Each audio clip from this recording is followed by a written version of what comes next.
आहार के रूप में ग्रहण करना, ये आहार का कुसंग है।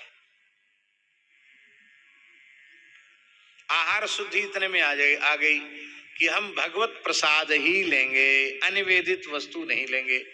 तो शास्त्र में व्यवस्था है ना कि भगवान को क्या निवेदित किया जाए, क्या निवेदित न किया जाए। आहार शुद्धौ सत्व शुद्धि, आहार की शुद्धि से अंतःकरण की शुद्धि होती है, क्योंकि जो कुछ अन्नाहार हम ग्रहण करते हैं उसके सूक्ष्म सारातिसार अंश से मन का, बुद्धि का, चित्त का, अहंकार का निर्माण होता है। यही है वेद भगवान के वचन का तात्पर्य। आहार शुद्धौ सत्व शुद्धि, आहार की शुद्धि से चित्त की शुद्धि होती है। आहार शुद्ध होना चाहिए, उस आहार को जुटाने का जो तरीका है वह आहार शुद्ध है। आप दुग्धाहार फलाहार कर रहे हो, पर जिस धन से उस शुद्ध आहार की व्यवस्था की जा रही है वो धन शुद्ध नहीं है, वो मद्य मांस को बेच करके लाया गया धन है, अखाद्य अपेय को बेच करके अथवा किसी के प्रति अन्याय अत्याचार करके अर्जित किया हुआ धन है। तो उस अन्यायोपार्जित वित्त से एकत्रित जो सात्विक पदार्थ हैं वह भी तामसी हो जाएंगे, क्योंकि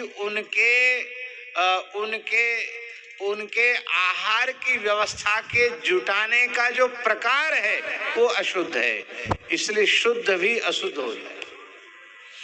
आहार भी शुद्ध होना चाहिए और उस आहार को जुटाने की प्रक्रिया भी शुद्ध होनी चाहिए। जौनपुर में एक महात्मा रहते थे। जौनपुर सुना है, बनारस के पास में है। एक महात्मा रहते थे, बहुत तीव्र गति से भजन में लगे, पर उनको भगवत साक्षात्कार नहीं। वे निराश हो गए। बोले अब तो बुढ़ापा आ गया, मरने के दिन आए, भगवान की अनुभूति तो भई नहीं। बहुत दुखी हुए। एक घूमते फिरते कोई सिद्ध संत उनके यहाँ आ गए। उनसे उन्होंने अपना दुखड़ा रोया। तो उन महात्मा ने कहा कि बाबा एक बात बताएं, ये जो शहर के लोग जो आते हैं, पैसा चढ़ाते हैं या देते हैं, ये खाना पीना बंद कर दो, इन लोगों को बांट दिया करो। बोले फिर हम क्या खाएं? बोले हनुमान जी का मंदिर है, थोड़ा खेत है, इसी में फल फूल साग सब्जी कुछ पैदा कर लिया करो, इसी में थोड़ा मोड़ा अपने परिश्रम से, और अपने परिश्रम से उपार्जित अन्न को भले ही थोड़े से थोड़ा उसी को खा करके भजन करो, आपका काम जल्दी हो जाएगा। और आश्चर्यजनक घटना घटी महाराज। महात्मा आते थे वहां, वो कहते भैया हमारे पास तो इतनी सी व्यवस्था है, इतनी में से इतना सा आपको दे देंगे, ज्यादा नहीं है। ज्यादा के लिए ये रखा है, खूब पर्याप्त है, जो चाहो सो खाओ, पर ये चढ़ोतरी वाला है, आम जनता वाला है। ये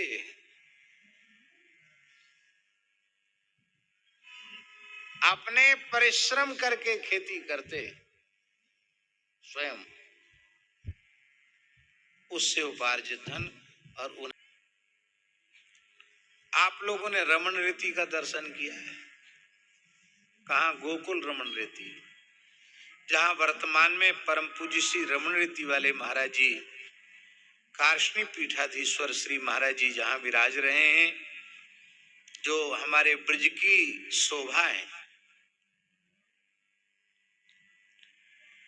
तो उस रमणरेती स्थान के मूल संस्थापक जो महापुरुष थे, उनका नाम था श्री स्वामी ज्ञानदास जी महाराज। भगवत प्राप्ति की तीव्र व्याकुलता लेकर के आए उदासीन परंपरा के संत थे, और जहां आजकल रमण रेती है यहीं बैठकर भजन करने लगे। बहुत लंबा समय बीत गया भजन करते करते। पर उन्हें भगवत दर्शन नहीं हुआ, तो वे बड़े दुखी हो गए, बहुत दुखी हो गए। एक महावन का एक वैश्य था,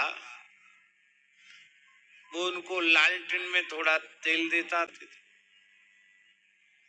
तो ठाकुर जी ने, केशवदास जी ठाकुर जी ने स्वप्न में आके कहा कि वो खाना बंद कर दो तो काम यहीं अटक रहा है, ठीक एक छोड़ दो तो ठीक हो जाएगा।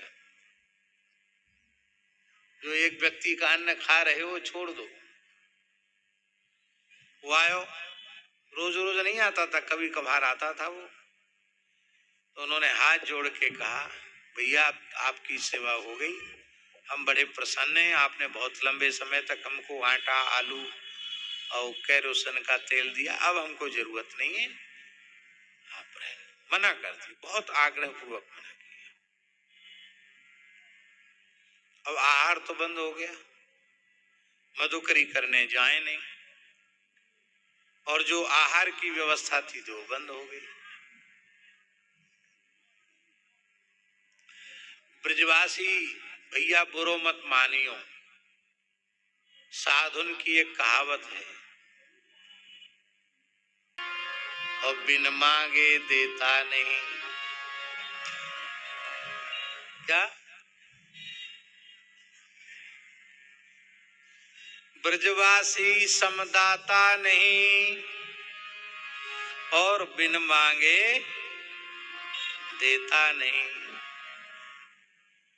आप कुटिया छोड़ के आपको मैया राधे श्याम सीताराम आवाज लगानी पड़ेगी, मधुकरी करने तो जाना पड़ेगा, और नहीं तो परे रहो, भूखे कुल बुलाते रहो, कोई पूछे बारो ना है। और मेरी प्रार्थना है आप लोग, अन्यथा हम साधु बन के भी साधु बन पाए कि नहीं बन पाए ठाकुर जी जाने, पर ब्रजवासी जन्म से ही संत होते हैं।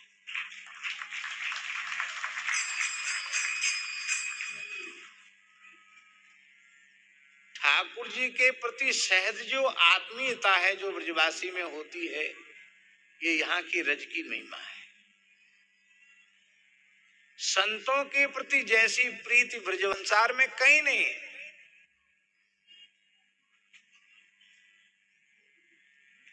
ठाकुर जी उसी को साधु मानते हैं जिसको ब्रजवासी कह देती है हमारो बाबा है, उस पर ठाकुर जी का ठप्पा लग जाती है, हमारो संत है। ब्रजवासी जिसे स्वीकार नहीं करेंगे, भगवान उसे स्वीकार नहीं करेंगे।